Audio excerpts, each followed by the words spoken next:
it's good to know a little bit about the people that you're going to work for. And that was really smart of you to ask to talk to the past chef. And that's important also because you also want to learn about what the family likes, and who's going to know that better than the chef.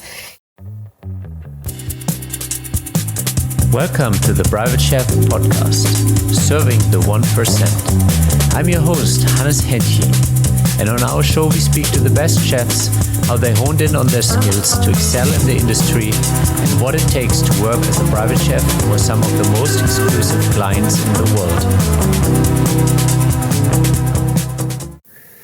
Welcome back to the Private Chef Podcast. Today we have Lindsay Ross. Right now she's in New Jersey. We just had a fun conversation about that part already. So welcome to the show, Lindsay. Hi, it's really nice to be here. I'm really excited to touch upon different private chef topics with you and to talk with another private chef. That's always really fun. Yeah, and it doesn't happen too much. One of the reasons I started that is to be able to speak to a lot more chefs, and it's been quite a journey, and I love it. And yeah, tell us a little bit more about your kitchen journey. How did you get into the kitchen? Why do you love cooking? Yeah, well, I mean, it started out that I really just loved cooking for my family. I feel like a lot of private chefs' stories start out that way. I originally thought I was going to work in restaurants. I went to the Culinary Institute of America and I really loved it. I loved cooking and I loved everything that I learned there. And then when I graduated, I really just dived right into the restaurant industry. But I really felt like I wasn't feeling fulfilled from it because I would make a dish and not really be able to connect with the people that I was cooking for. So I went back to school for applied food studies, which was the new program that they were offering at the CIA. And if there's anybody out there who's like, I don't really know what I want to do with cooking, but I really want to explore my options, I feel like applied food studies is a really good program to take because it really touches upon like everything with cooking other than cooking itself. Like it was food politics, food writing, anthropology of food, history of food, psychology basically of food. It was really, really interesting. And it really gave me a lot to think about. And when I graduated, I still wasn't fully sure if I was exactly where I was going to go, but a private chef job popped up.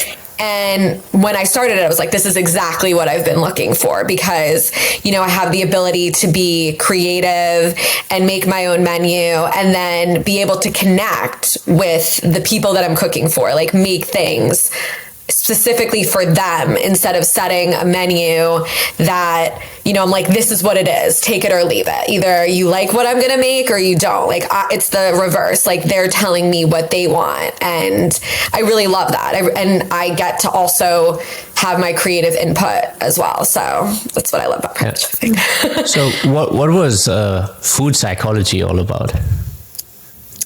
When I say food psychology, so it was actually psychology in the program, but while I was there, I would actually, so this actually goes into an even deeper topic. So I would have my psychology professor kind of mentor me a little bit about where this comes into being a chef. And I did a lot of my own individual research, reading different books and following different nutritionists who look into this topic a lot. It's something I'm very interested in. It's just about how food affects the brain in different ways. So like with anxiety, just, you know, most common mental health issue, most chefs experience it.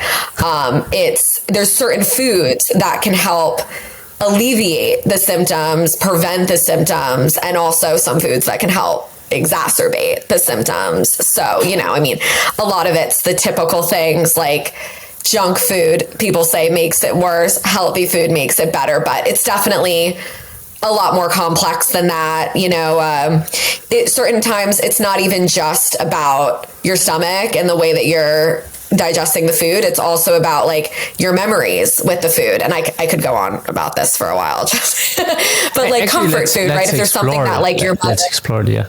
Do you want me? I can go with it if you want. Yeah. I mean, to me, it's super interesting. Yeah, of course. So, I mean, it's like, comfort food, as an example. You know, it's something that isn't typically always healthy, but comfort food is it's a really broad thing, because it's something really that just makes you feel good when you eat it. And a lot of that has to do with memories from childhood. So, you know, something I like to ask people a lot, and I've asked clients this, is like, is there anything weird that you like to eat? And people think like, this is kind of weird. It could be something as simple as like, you know, eggs and ketchup, or as complex as someone once told me, they like Chex Mix and like frosting. And I was like, what? And it's because definitely like, you know, their weird. mom, weird, right? Yeah. So it's like their mom, or, you know, their guardian would make this for them when they were a kid. And it's just like, when they're in stressful environments, almost like having like a baby blanket, you know, that you carry with you. It's like this comforting thing that helps get you through whatever it is that you're dealing with. So it's so interesting to hear about the things that people like to eat that like you would be like, this is disgusting, but like it just like triggers dopamine in your brain when you eat it, because it brings back like those good feelings, those good memories. So that's something I'm really interested in, because I've had clients before who've asked me to make things that, you know, you don't typically ask a private chef to make. It's like, I mean, I'm trying to think of like a really good example off the top of my head, but like, I mean, I've had clients just ask me to make like a certain type of cookie that's just like really basic, something you wouldn't want me to take my time to make a certain recipe to do. You'd want me to like make a whole meal, but it's something that was really time consuming to try to duplicate. But it was something that their mom made with them when they were little, or their grandma, and they would get so excited about it, just me making this simple thing, that I tried to duplicate how their mom made it as much as possible. And it was just actually, really interesting. And even just like, yeah, I think category mom is very crucial, and I've had multiple customers who were like, or clients who were like, this is my mom made it like this, or you know. And if we can get that stuff right, that's like the Ratatouille moment, you know, where the chief tester suddenly gets like triggered into his childhood memories, and that's why he loves the restaurant, you know.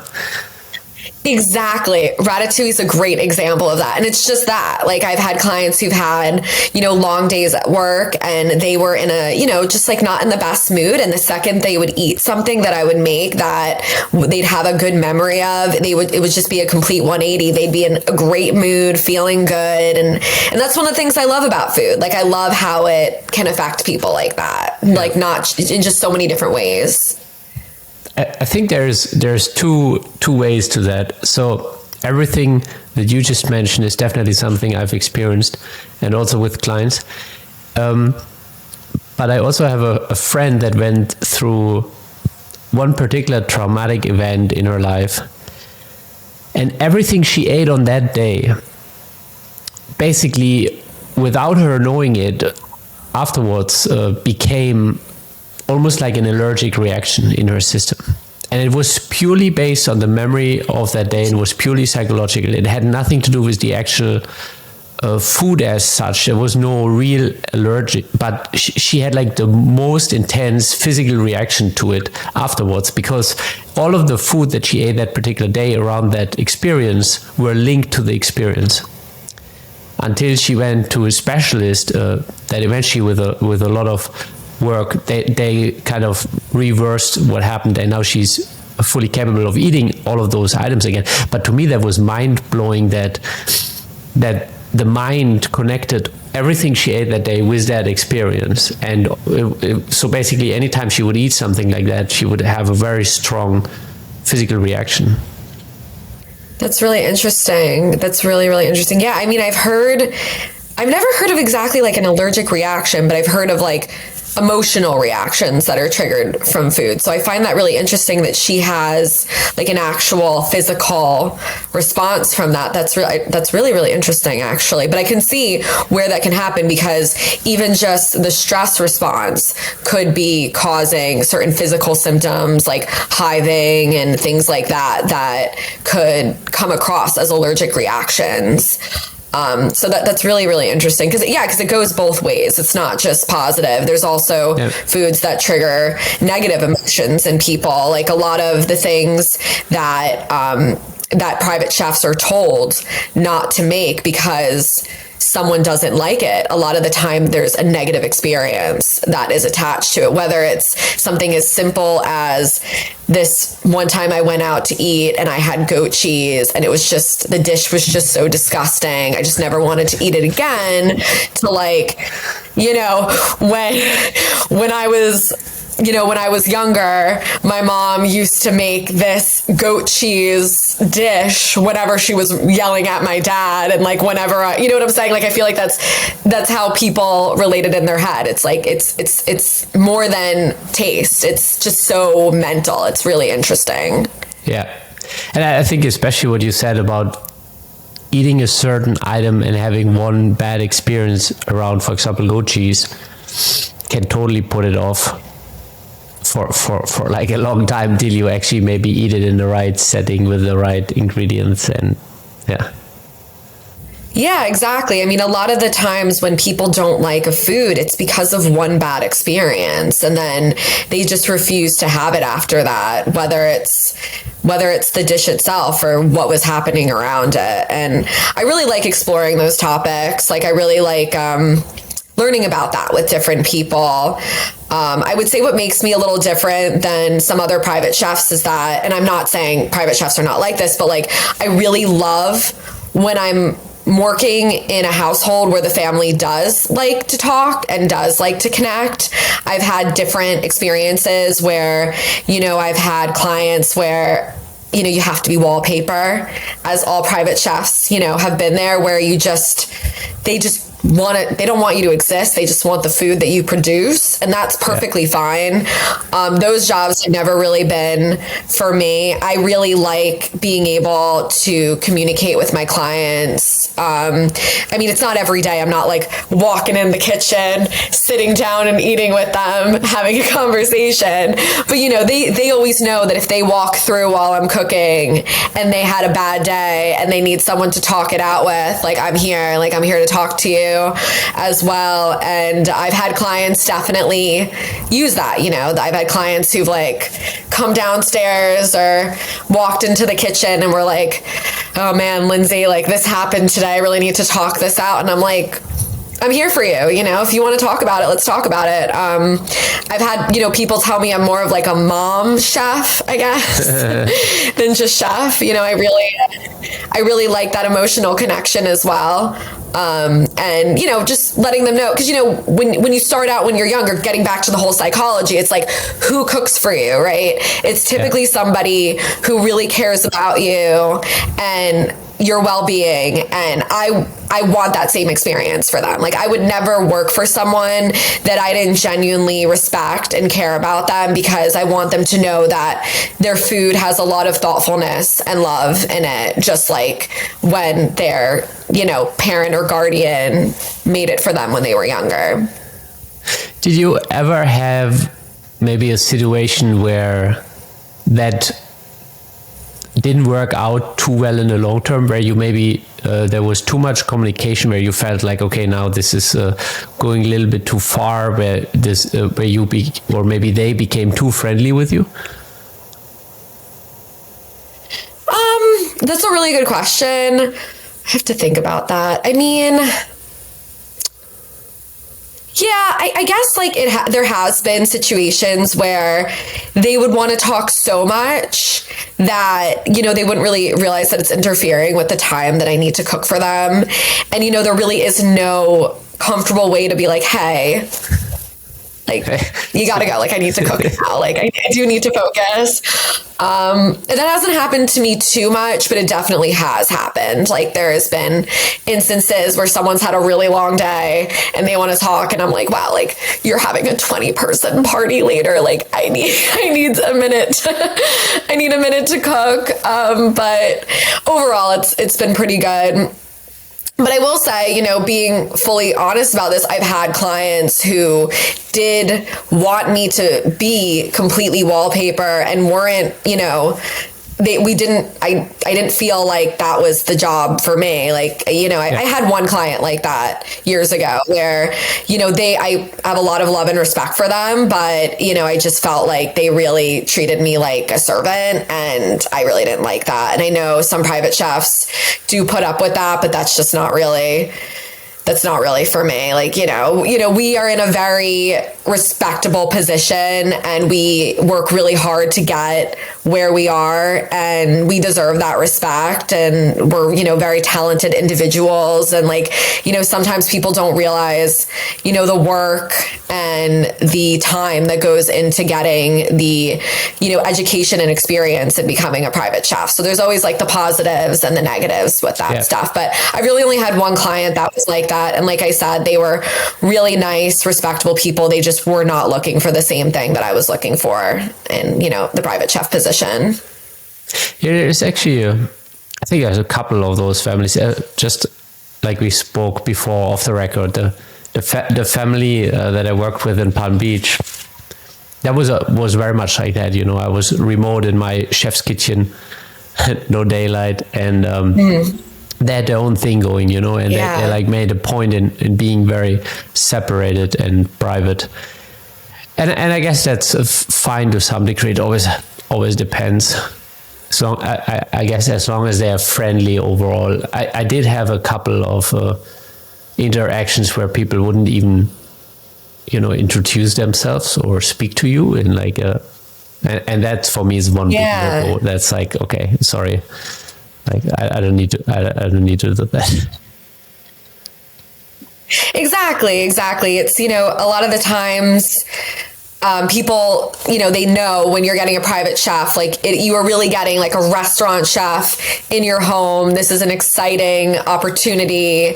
But, there's some people who've had it their entire life. Like it's lost that exciting element to it. So sometimes they don't see that it's not just, it's not just a necessity. It's more of like a luxury to have. And a lot of people look at it that way and they really enjoy having a private chef. But, there's some people who I guess they probably just get like really used to it. I mean, there's some families who obviously they have stuff. They had it for generations and they grow up with them. So I feel like they usually tend to have a different relationship. Even so, I also had families that come, how they say, from old money, but nevertheless, there's a lot of appreciation. So it kind of depends. I think it goes both ways. There's families that come to wealth newly and they don't know how to work with people in their home. And there's families who are so used to it that they also don't know how to deal with people in their home. Yeah, no, that it's so true. And it's funny because I've actually found that a lot of the families that have had it for a while, sometimes and this is not in all cases, sometimes they actually are the ones who are the most grateful for it, because I feel like they know the way that they should approach their in-home staffing because they're used to it, like they've had trial and error with the way that they've approached staff probably in the past. And like, they know that like, okay, like me being this way, me treating them like they are servants, that doesn't go over well. And they've just kind of learned the way to come across staff that will create the best environment. Because ultimately, the families that do have that whole wallpaper mentality. Like their home doesn't feel warm. Like their home doesn't feel like welcoming. And that's not just to the staff. That's going to be to people too, because if there's people who are working in that home and they're not happy and they're not feeling good about being there, that energy transfers over to really anybody who comes in, and I've seen that happen with, housekeepers and assistants and things like that, where if they're not feeling good, that energy transfers over to everyone who enters the home. So I think it's important to make sure that everything is in sync by keeping everybody happy. I think what you touched up on there is makes a lot of sense. There's families who know what longevity or what brings longevity into their team, and it's usually not the wallpaper mentality. Exactly. Like it's the people that show and extend a certain sense of care and warmth, also to maybe the people that take care of them, and I think that goes a long way. You usually see that if you see a certain level of longevity in the team, that's usually reflected there. And, there's others where there's no longevity, and that usually has its reasons, and there's usually a couple of red flags. So what are some of the red flags that, let's say somebody is getting started and they don't know or they don't have the experience that you have yet? What are some of the red flags that you would point out to them? So I guess I'm trying to think of every private chef job, even the one that I was just saying about before that I didn't feel jived as well with me, I still feel like I've learned something from each job and that I don't regret taking on each position. So I feel like there is a process of you do need to try out different styles to know what the right family for you is. But I would guess, so this is actually going to go into an even deeper topic. I think you'll find this really interesting, but I guess red flags is making sure that you know who it is you're going to work for before going into it as best as you can. I actually almost took on a job a couple years ago. So I actually took on, I didn't take this job. I started the process of getting ready to do this job. It was a travel job. Where was it?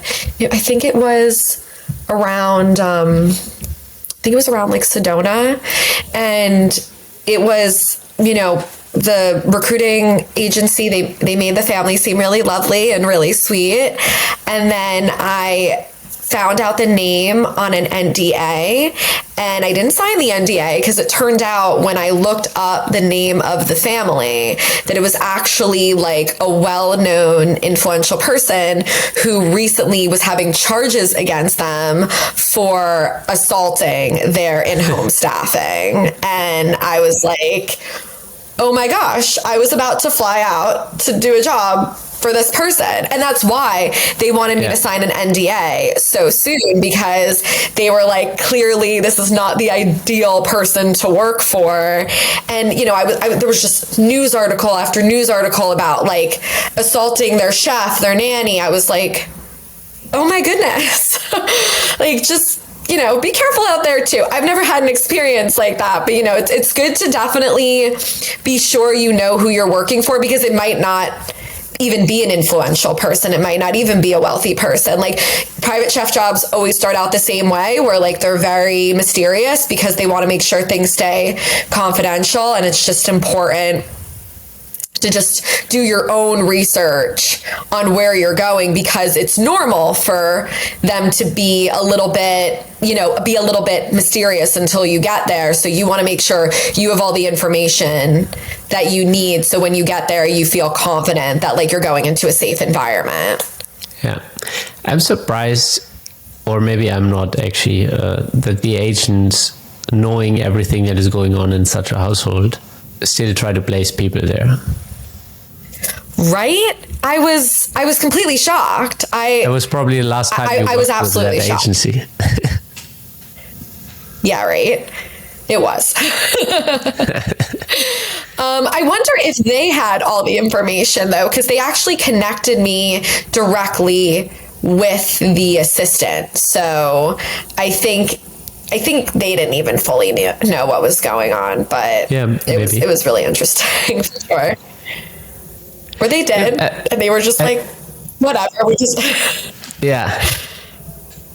I mean, there's a couple of those different kind of red flags. I think one is usually if there's an overly great sense of urgency.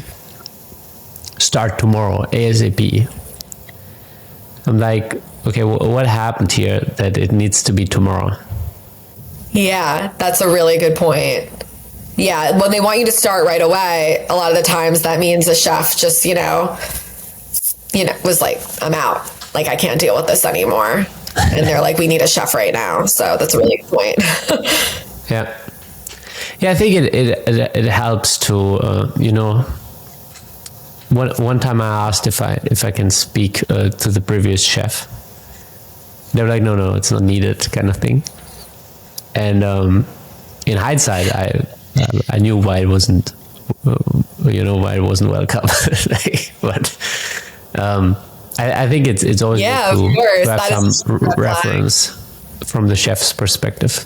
Yeah, I mean, references go both ways. It's good to know a little bit about the people that you're going to work for, and that was really smart of you to ask to talk to the past chef, and that's important also because you also want to learn about what the family likes, and who's going to know that better than the chef. You can go through other people in the in-home staffing, but at the end of the day, they're not going to have the same information. I know there was a job that I was leaving, and they talked to the assistant about, like, someone was interviewing. I was like helping them transition, and they talked to the assistant about the family's food preferences. And then I was like, you know what, let me talk to them, too, just to make sure I set them up for success. And I spoke with them, and they were like, oh, they like this type of steak, and they really like organic apples. And that was what the assistant said. And I was like, you think that's all? You think that's all they need to know? That's it. Like, I was just like, buy this steak and buy these apples. You're golden. Exactly. And I'm like, I'm really glad that we had this conversation. Let me go through the laundry list of food preferences that this family has. Yeah. Because, everybody does. Every client, has a certain... Yeah. Oh, sorry, what were you saying? Every client. Oh, I was just going to say, the longer that you stay with the family, the more you learn about what they like and what they don't. So it's understandable that an assistant wouldn't really know all of that stuff. It's really good to connect with the chef themselves if you can, if you can, like you said in that job, they were like, it's not going to work.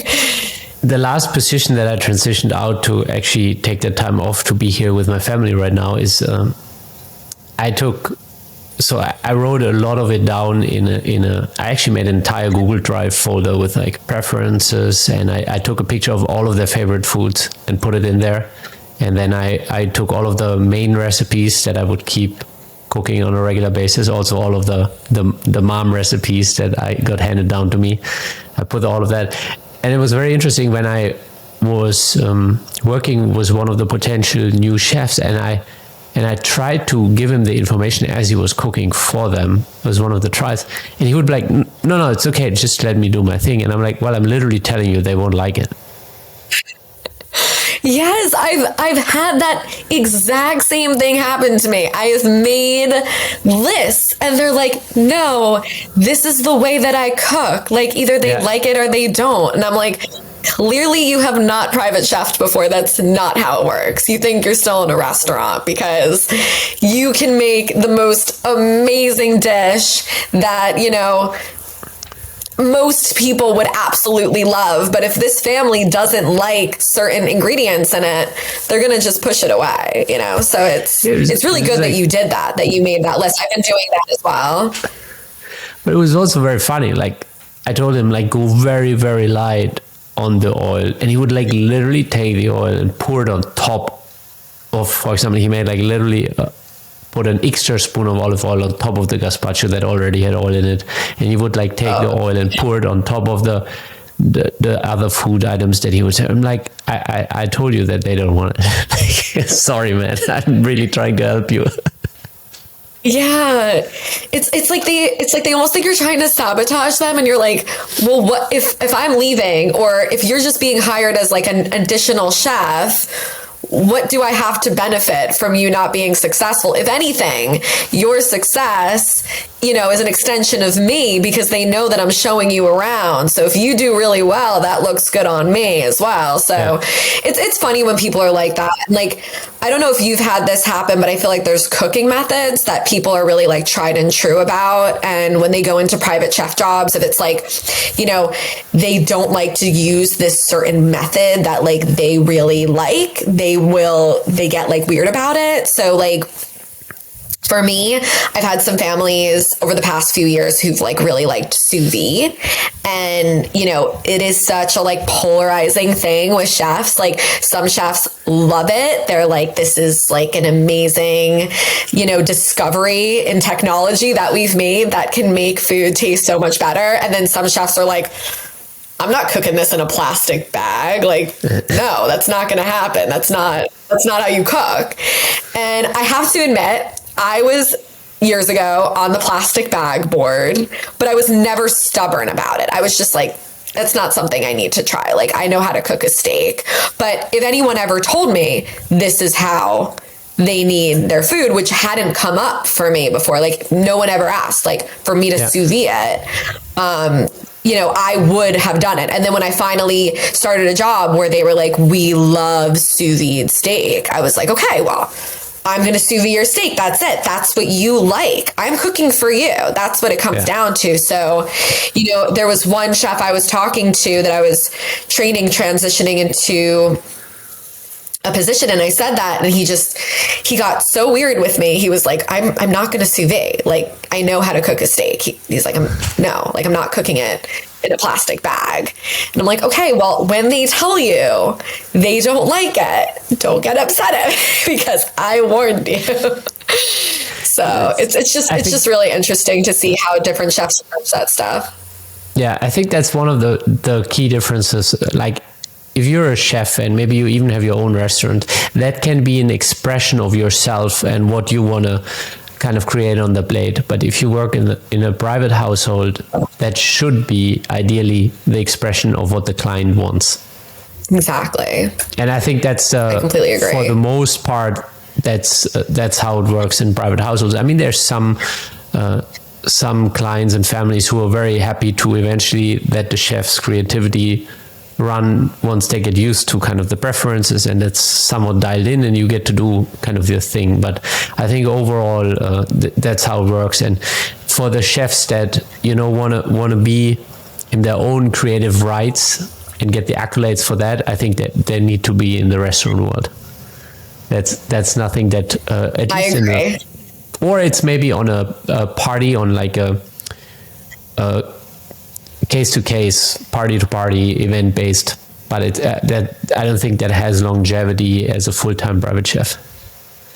I completely agree. Yeah, I mean, like catering and things like that, you can still do, but if you're going to work for an individual family, it's good to try to cater to their needs. And I think eventually, if you don't have the style that jives with that family, then it's good to move on. If that's how you are, like for the guy that I was saying that really is completely against sous videing and has set cooking methods, like there is a family out there that will jive with him. But 100%, it is always good. Yeah, it is always good to have, an open mind to different cooking techniques and ways that people like their food. I mean, I had a client and I still communicate with them. I love them. Like, they were such a lovely family. One day they came home and they were like, Lindsay, we want kosher, vegan, keto food. And I was like, oh, okay. I can do this. I can do this. So, I got a bunch of books. I found books. There are books that cater to that. And I did a lot of research online, and somehow I managed to make them food that they enjoyed. But would I say that my style is kosher, keto, vegan? Probably not. Even though, I've cooked individually all of those types of foods. Putting them all together is definitely a challenge, but it was a good learning experience because it taught me how to make a lot of dishes that can cater to not only all three of those things, but all three of those things together. So, one of the things that I literally just forgot what I was about to say. Anyway, it's fine. No, it's okay. That happens to me all the time. Yeah. Oh, but I was talking about the food preferences, if that's it. Yeah. Food preferences. Sorry, what? No, it's okay. I lost it. But there's another thing about the sous vide. Okay, I know. When I first came to the US from Europe, especially New York City, they have these funny sous vide laws. More so about the vacuum package.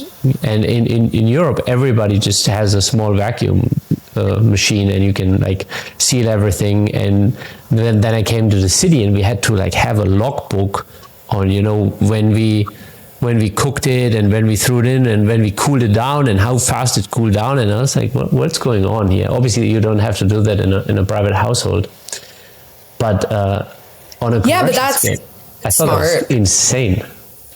I mean, it's insane, but I have to say, it's also smart.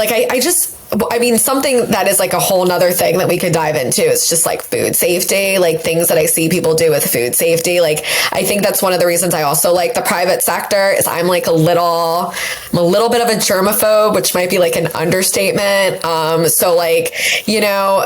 Most clients are not going to complain if someone is like that who is cooking for them, because people always fear the latter. But I see certain cooking techniques that people get very careless sometimes, and when you're in a private home, you have to be a little bit more cautious of that too, because the eyes are on you, so I like that. I like that I'm under a microscope a little bit about that stuff, because I've always been like that.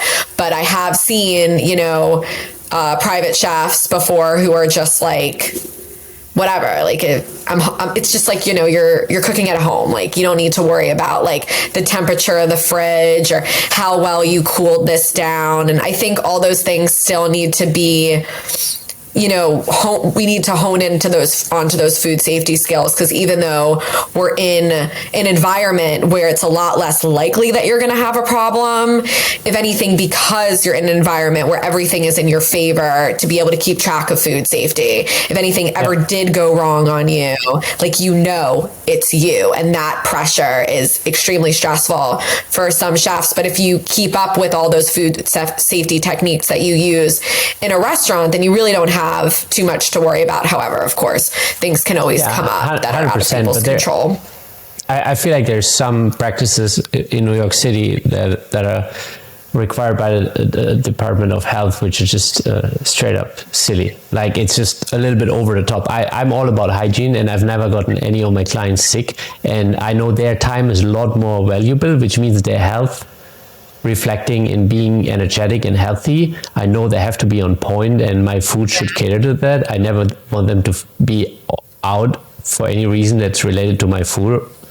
But I think there's a couple of things in the New York City Health Department that are a little bit too much. And I think the logbook around the sous vide is part of it.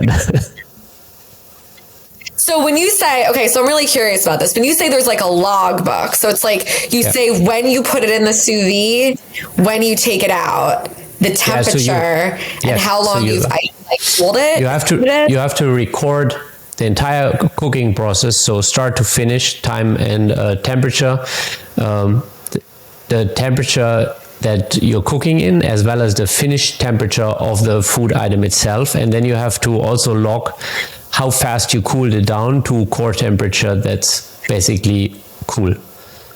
And you have to write all of that for every individual bag. So let's say you're sous videing 100 steaks. You every have to bag? Wow. Technically, you should have to, but obviously you can just write it down 1 out of 100, and you kind of. But that's technically what they had to do. And I remember the Blue Hill farm in West Village. They were one of the first ones, if not the first one, to get the license to do that. And they had like one of the most stringent sets of rules because they were the first. They were kind of the guinea pig. And it was just bananas. The amount of paperwork that the chef has to fill out just to cook simple items.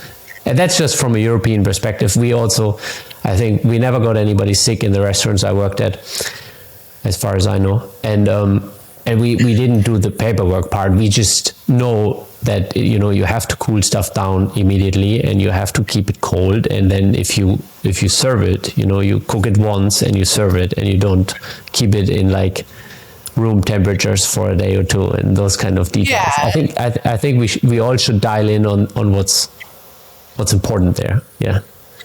Yeah, no, I think that's excessive. Definitely. I didn't realize it was, that's definitely excessive. Yeah. I mean, if you properly sous vide it and you cool it down, I mean, there should be no reason for that. If anything, if your chefs are trained and they know how to do it, then there really isn't much of a concern with that. I mean, I guess it would be more of a concern if there was someone new who was in training and they didn't trust them. But even then, every single steak, that is really excessive. Definitely. So I get that. Yeah, so you have to. I definitely get that. keep a good logbook. But I'm all about best practices in the kitchen. I mean, especially I think on our level, our clients' time is invaluable compared to our time. You know, they're usually global leaders or influencers, or, you know, they might have airtime. They might, and I actually took a little bit of a compliment. One of my clients, she would never get sick at the house, but occasionally get sick when she ate out. And I was like, okay, that just shows the level of freshness and cleanliness that we keep as our standard, you know, in the home itself. No, I mean, that's really nice to hear. It really is, because it shows how thoughtful you are with when you're cooking for her. And that's so important with being a private chef. And I mean, it's with food safety and food sensitivities. Food sensitivities are really hard because people sometimes don't even know that they have them, and they're kind of in the learning process of it. So like, I've had clients who asked me to start like omitting dairy because they've noticed, like, in general, when they have milk, whether they're out or they have any dairy products, their stomach hurts. So then we start omitting that. And then it's like each item in their life. And then they just start eating only what I make, just so that they can see what it is that's causing, you know, stomach distress or whatever it is, or, you know, feeling lethargic or things like that. So they just like slowly have you go down a laundry list of foods because they're figuring out something in their life about like a certain health issue that they have. Like, I had a client who had,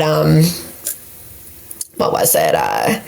It was like an autoimmune disease that they were recently diagnosed with. And then they were told that their symptoms would get better as they slowly started to omit certain foods. So like, they were like, you know what, let's start off with gluten. Like, Lindsay, let's stop eating gluten. Let's see if my, you know, autoimmune symptoms get better. And then, you know, let's dairy. And then, you know, you just go through the list of certain foods. And eventually they did see that when we played around with it, there were certain things that would improve their symptoms. And that, you know, that goes back to the power of food, right? Like, it just affects every part of the body. So it's like, if you eat certain things, it can make certain symptoms that you're having day to day, whether it's just how you're feeling or a certain ailment that you have, improve. It's just like, you know, that's like the magical part of cooking, I guess, is that you can have that impact. So I always think that's really interesting as well. The body is ultimately made out of food too. It's like, you know, the building block. That's true. That's really true. You know, they say you are what you eat, but and some people would be like fried chicken walking around. So. the research on the gut microbiome really blows my mind. Like, to think that we have like this entire thriving ecosystem and that we're basically nurturing it in certain ways. And that's quite something to wrap the head around.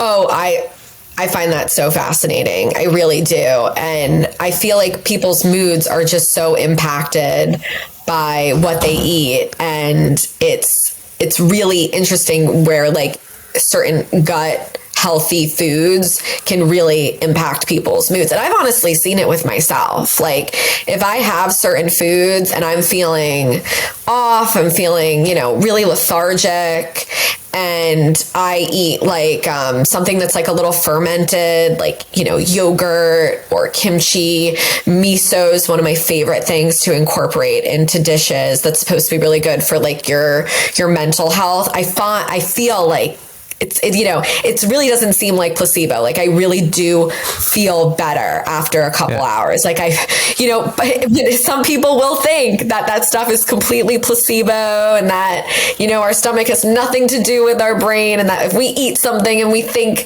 that it's going to make us better, it does. And you know what? If that's the case, it's still good. If it makes you feel better, it makes you feel better. But there is science behind eating those certain foods and the improvement. So I think there's science for both. And I think I will start, I've been thinking about that since yesterday. I think, so do you know Andrew Huberman? Andrew, if you can tell me again who he is. If you don't know him, it's amazing. You will love it. Like he's a Stanford researcher, but he has this amazing YouTube channel and podcast.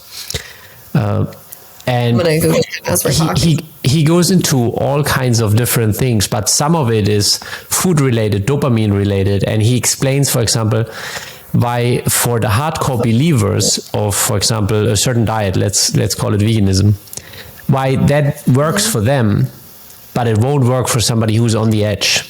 And it has something to do, for example, with the dopamine release that comes along with being a true believer.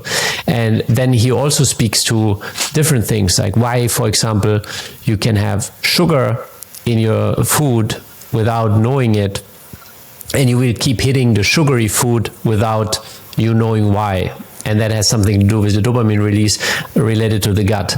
And there's a bunch of research, and I think that's such essential knowledge for maybe any chef, but especially a private chef, because there are sometimes, and I've spoken about this before, there are these moments where I get frustrated as a chef because my client asks me, let's I don't know, maybe a vegan gluten-free brownie, and you make it for them, and you're already not happy because you know what a real brownie is like, and you give it to them, and then they're not happy either, but it's kind of this weird thing, and they eat it, but they're not that happy.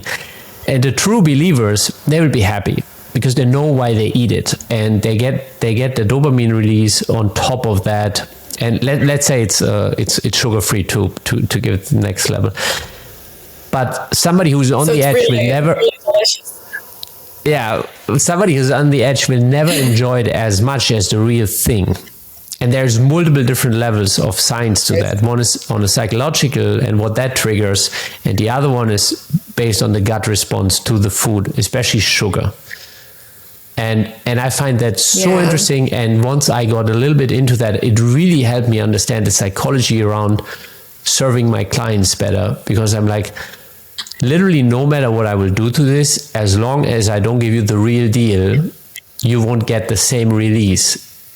Especially when it comes to, for example, the gut and the dopamine release.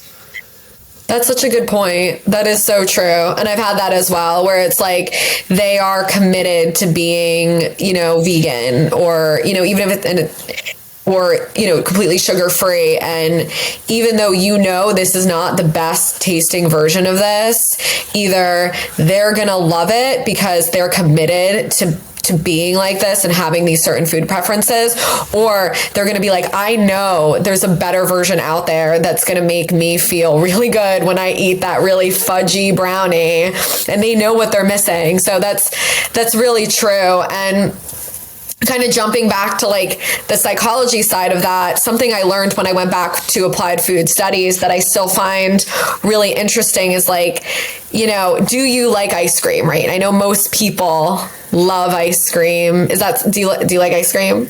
Yeah. Right. So like most people love ice cream. Most people love like things that have that same kind of feeling as when you eat ice cream, especially on a hot day, right? But the reason behind that, the science behind that is the core ingredients of ice cream are sugar and dairy. Yeah. And where is what? Yeah, I'm just sugar and dairy, right? So it's like, where is it? Oh, it's just like, but where is it that you first are introduced to sugar and dairy in your lifespan, right? Mom, right? From the breast milk. And when people have ice cream, they've linked that dopamine release to like your brain really going back in time to when you're feeling comforted by being held by your mother. Like that's insane to think that, like that our brains are that complex, which we know they are, that when we have something as simple as like, you know, some Ben and Jerry's, that our brains are releasing the same chemicals they released as when we were infants. Like that is absolutely mind-blowing to me. Like I've always thought that was so interesting. And like maybe the people that weren't breastfed, they don't like ice cream. Is that the theory? That's a good point. That's a good point. So I will say that is also in formula. So I'm not at all saying you need to be breastfed. I know that's like a whole separate thing that people debate. You also get it for formula.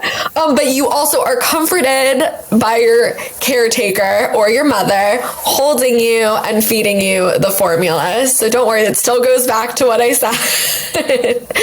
But yeah, it's just that comforting element of what the sugar and the dairy does for you. And of course, there's people who have dairy allergies who still get a similar effect from having dairy-free ice creams. But I will say that I do not think that sugar-free ice creams fully release those chemicals in your brain, because I think it's really the sugar more than anything that really hits people a certain way. They don't, and there's science to it, because it hits the tongue, so you will be happy on a tongue level, but you won't get a second release on the gut level. Exactly. Yeah. Like I've tried different sugar replacements before that clients have requested. I know allulose is like a big one for people. I personally don't like allulose because I feel like I will taste it and I'll be like, okay, like this really does taste pretty close to sugar compared to other sugar replacements. But I don't get that same feeling. I would say from a sugar replacement standpoint, I really like coconut sugar. Do you like coconut sugar? Yeah. Big fan of coconut sugar as a replacement because it's still has a lower glycemic index, but it's not, you still feel like you're having sugar when you have it. It's probably, I would say, my favorite replacement. Do you have one that you really like to use, like when you have a client who's like diabetic or looking for less sugar that you like to use? I've never had to cook for a diabetic client, and I oh really? I've never had a diabetic client, and actually, okay, one, but it wasn't really a client of mine. But generally, I like to approach that and that's just me personally. And I just put my dad on a zero sugar diet for the last 3 months.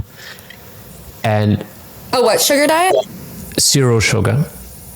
Zero sugar. Zero sugar. Got it. Okay. Yeah, and I did the first 8 weeks with him, and it's tremendous. I mean, for me, it was like whining off crack. Maybe I don't know. Not that I would do, but it was intense to wind off from sugar. But once you get there, it's like clarity land, and things got a lot more stable, the energy levels and things. Yeah, I've heard that, and I've tried it. Like I've tried to completely eliminate sugar. I feel like it really is like weaning off a drug. And there's books on that as well about how sugar one day will be compared to some drugs, that are on the market nowadays. But it really is, it's really hard to wean yourself off of it because you are so used to it. And that's why I like trying to get my sugar from like fruits and from coconut sugar and things like that, because you still do get sugar, but it's just not refined and your body processes it a little bit better. But it's definitely really hard to fully wean off of sugar ice cream, That's the toughest one, the ice cream, breaking the ice cream. Right. And like I've tried I love ice cream. Yeah, like I've tried what is it, Halo Top? Is that the sugar-free one that's kind of popular? Is it called Halo Top? It's just like the one where they just completely eliminate the sugar. And it's like they're like, you can have the whole carton. And I'm like, I don't want to have any of it. Like, it's not good. Great, you made something like that if I'm gonna nobody go wants to eat, but you can eat the whole thing.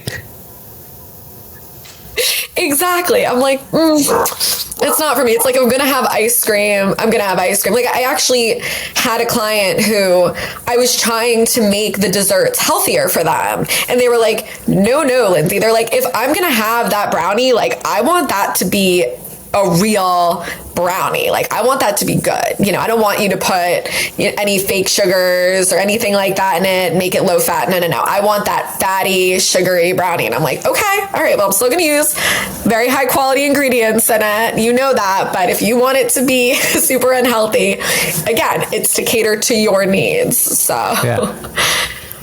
But I think that makes sense. I mean, it's better to have at least that's my personal take on it, to have a great piece, smaller one, occasionally, than eating, I don't know, maybe improved chunk every day. People also thought that the Diet Coke is better, but the Diet Coke turns out to be a lot worse. I know. And what's interesting too is people are addicted to Diet Coke. I have a friend and he, I really would call it nothing less than an addiction. Like he doesn't drink water. He just drinks Diet Coke. And I was like, you really don't think this is a problem? And he's like, no, he's like, I feel so good when I drink it. If it was really that bad, like I wouldn't, I'd be getting lethargic or not. And I was like, it will eventually hit you. You got to have water too.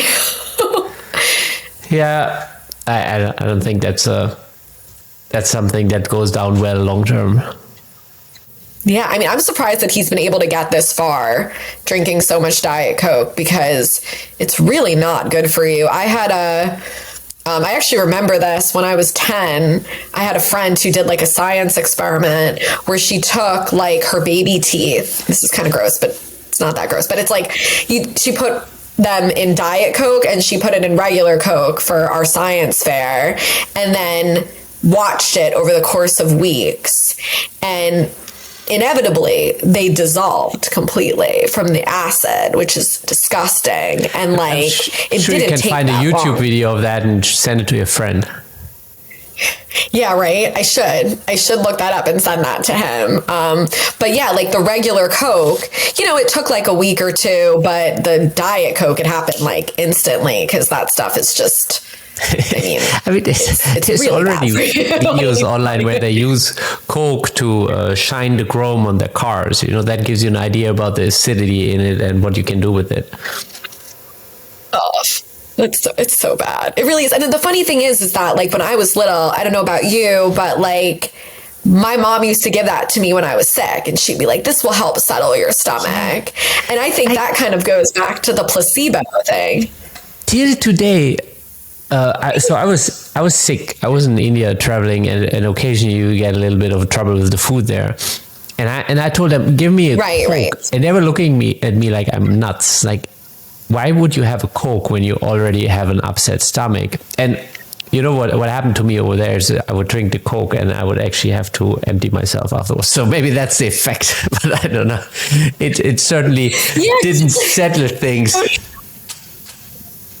Yeah, it didn't exactly. No, but I get that. I really do get that. Like, that's what I was given whenever I had like stomach upset. I was given either a Coke or a ginger ale. Like the ginger ale, I get because like the ginger in it is supposed to help, but Coke, like I guess it's the bubbles, but like I really don't understand it. It's very interesting. I mean, it's just things that people are used sugar, to. acidity, and bubbles. All three are not exactly calming to the stomach. I know. It's very interesting. Like I do wonder if there is an element of placebo because like you are enjoying the Coke.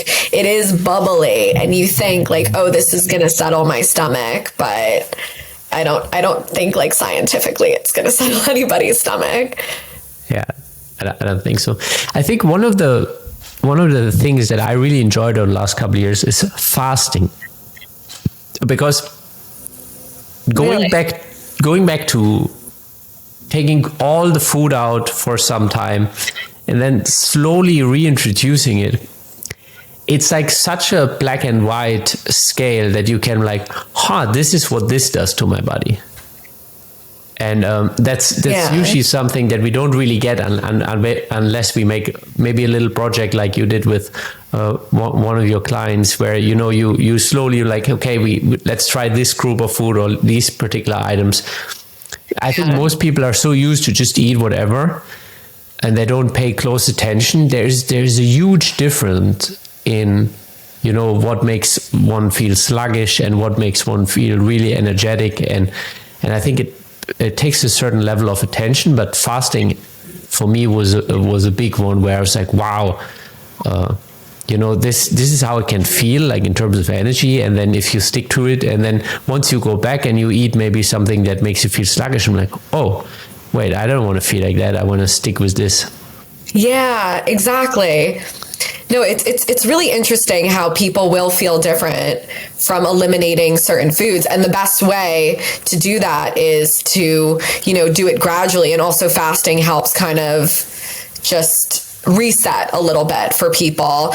I would say the one thing with me, though, is that if I try to fast too long, I feel like my blood sugar just like drops and I just feel awful. So I feel like for me, whenever I have tried to reset by fasting, I'll just try to have like little bits of things that are just like pretty simple and pure, like water, tea, maybe a little bit of fruit, things like that, just to like not completely eliminate all foods, but it's really good to kind of just learn a little bit. I think water, you should always stick with water.